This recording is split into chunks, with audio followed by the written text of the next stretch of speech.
උදේ කෑම එක කියන්නේ ඔයාව කෙට්ටු කරන දෙයක් නෙවෙයි. ඒත් වැරදි උදේ කෑම එකකට පුළුවන් ඔයාව මහත් කරන්න.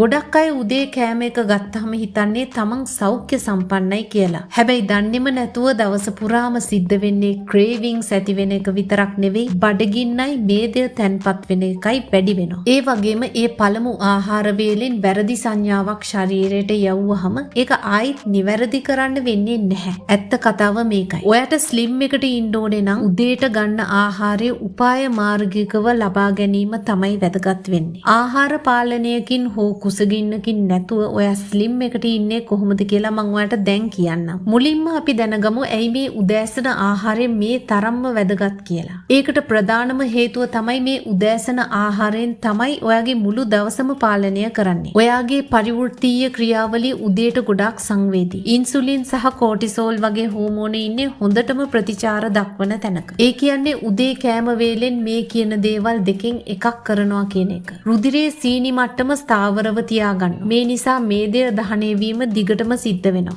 එහෙමත් නැත්නම් ඒකේ රුධිරයේ සීනි වැඩි කරනවා. ඒ නිසා ක්‍රේවිංස් වැඩි වෙනවා. ගොඩක් අය හිතන්නේ දවල් කෑම වේලයි රාත්‍රී කෑම වේලයි තමයි ගොඩක්ම වැදගත් කියලා. ඔයා ගත්තේ වැරදි උදේ කෑම වේලක් නම් උදේ ගෙවිගෙන යනකොට ආයෙත් බඩගිනි එනවා. ශක්තිය බිඳ වැටෙන්න ගන්නවා. ඊට පස්සේ වැඩිපුර කෑම ගන්න පටන් ගන්නවා. හැබැයි නියමාකාර උදේ කෑම වේලකින් නම් කරන්නේ මේවට ප්‍රතිවිරුද්ධ දේවල්. ලස්සන සිහින් සිරුරක් හදාගන්න ඕනේ කරන උදේ කෑම වේලක් පියවරින් පියවර අපි හදාගමු. අපේ පළවෙනි පියවර තමයි ෆවුන්ඩේෂන් එක. ඊළඟට අපි කතා කරනවා ඔයා සිහින්ව ඉන්න නම් අනිවාර්යෙන්ම ඉවත් කරන්න ඕනේ දේ ගැන. තුන්වෙනියට අපි කියනවා ඔයාට උදේට කන්නම හොඳ ආහාර ටික සහ අවසාන වශයෙන් මේ සේරම එකතු කරපු රුටීන් එකකුත් දෙනවා. ෆවුන්ඩේෂන් අංක 1 ප්‍රෝටීන්. ප්‍රෝටීන් කියන්නේ කෙට්ටු වෙන්න ඕනේ කරන උදේ කෑම වේලක නැංගුරම වගේ තමයි. ඒකෙන් බඩගින්න ඇති කරන හෝමෝන අඩු කරනවා. මේ නිසා ඔයාව පැය ගණනක් පුරාවට බඩගිනි නොදැනී තෘප්තිමත්ව තියාගන්නවා. මේකේ තියෙන වැදගත්ම දේ තමයි රුධිරයේ සීනි මට්ටම ස්ථාවර කරන එක. ප්‍රෝටීන් නැති වුනහම ඉන්සියුලින් මට්ටම ඉහළ යනවා. මේදය දහනය වෙනක නවතිනවා. සීනි සහිත සීරියල් වර්ග, සුදු පාන්, පැණි රස පාන වර්ග කියන්නේ සම්පූර්ණයෙන්ම අහිතකර උදේ කෑම වේලක්. මේක ඩයට් එකක් නෙවෙයි, මේක තමයි ජීව විද්‍යාව. දැන් අපි මේකේ ඉතුරු කොටස එකතු කරගමු. ෆවුන්ඩේෂන් අංක 2 හෙල්ති ෆැට්ස්. මේදය කියන්නේ කෙට්ටු වෙන එකේ හතුරෙක් නෙවෙයි. හිතකර මේද වලින් ආහාර ජීර්ණය වෙන වේගය අඩු වෙනවා. ක්‍රේවිංස් අඩු කරනවා. ස්ට්‍රෙස් හෝමෝන අඩු කරනවා. මේද දහනය වෙන ක්‍රියාවලිය ක්‍රියාකාරීව තියාගන්නවා. අඩු මේදය සහිත උදේ කෑම වේලක් ගන්නවා කියන්නේ ගොඩක් වෙලාවට පැයෙන් දෙකෙන් බඩගිනි වෙන්නේ නැහැ. ෂුගර් ක්‍රේවිංස් එන්නේත් නැහැ. හිතකර මේදයට පුළුවන් ඔයාගේ පද්ධතිය සංසුන් කරන්න.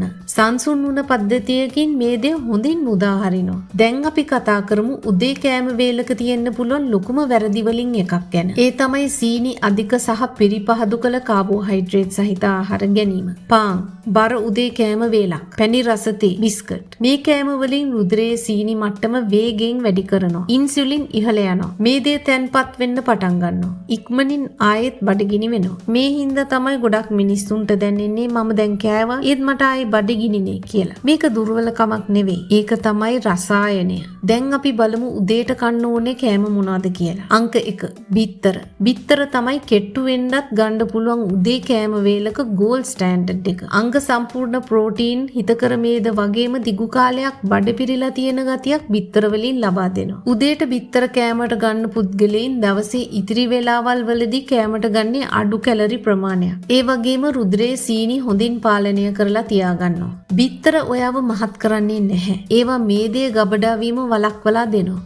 අංක 2 මුදවපු කිරි සහ යෝගට්. මුදවපු කිරි වලින් බඩවැල් වල සෞඛ්‍ය වැඩි දියුණු කරනවා. සෞඛ්‍ය සම්පන්න බඩවැල් වලින් පරිවෘත්තීය වැඩි දියුණු කරනවා. ඒකින් ඉදීමීමත් අඩු කරනවා. ඒ වගේම ඉන සිහින් කරනවා. ෂුගර් ෆ්‍රී වෙන එක නම් අත්‍යවශ්‍යයි. මොකද සීනි වලින් අපේ ප්‍රතිලාභ නැති කරලා දානවා. පරිප්පු හෝ කඩල වැනි ධාන්‍ය වර්ග, සෙමින් ජීර්ණය වෙන කාබෝහයිඩ්‍රේට්, ඉහළ තන්තු, අඩු ඉන්සියුලින් බලපෑම. මේ වගේ මේදය ගබඩා කරගන්නේ නැතුව ශක්තිය ස්ථාවරව තියාගන්න. සාම්ප්‍රදායික කෑම වර්ග වලින් නවීන සීරියල් වර්ග අභිබවා යනවා. අංක 4 එළවලු වර්ග. එළවලු වර්ග වලින් රුධිරයේ සීනි මට්ටම ස්ථාවරව තියාගන්නවා. දැවිල්ල අඩු කරනවා. මේ නිසා ආහාර ජීර්ණය වැඩි දියුණු වෙනවා. උදේට එළවලු කන එක මිනිස්සු වැඩි ගණන් ගන්නේ නැහැ.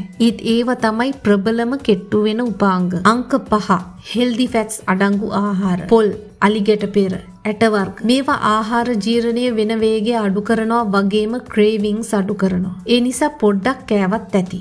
දැන් අපි The Slim Breakfast Formula එක බලමු. කෙට්ටු වෙන්න උදේ කෑම වේලක තියෙන්න ඕනේ දේවල් තමයි ප්‍රෝටීන තන්තු, හිතකර මේදය. ඒක වළක්වන්නේ සීනි, පිරිපහදු කළ පිටි, දියර කැලරි. මේ ෆෝමියුලා එකට පුළුවන් ඉන්සුලින් අඩු මට්ටමක තියාගන්න. අඩු ඉන්සුලින් මට්ටමකට පුළුවන් මේදය ලොක් කරන්නේ නැතුව තියාගන්න. මේක ගොඩක් අමාරු ඩයට් එකක් නෙවෙයි. ඒක ඩිසිප්ලින් මත රඳා පවතින දෙයක්ුත් නෙවෙයි. ඒක රඳා පවතින්නේ ස්ථාවර ජීව විද්‍යාවක් මත. බඩගින්න අඩු වුනහම බර අඩු වීම ස්වාභාවිකවම සිද්ධ වෙනවා. ඔයාගේ ශරීරයත් එක්ක සටන් කරන එක නතර කරන්න. කෙට්ටු වෙනවා කියන්නේ අඩුවෙන් කනවා කියන එක නෙවෙයි.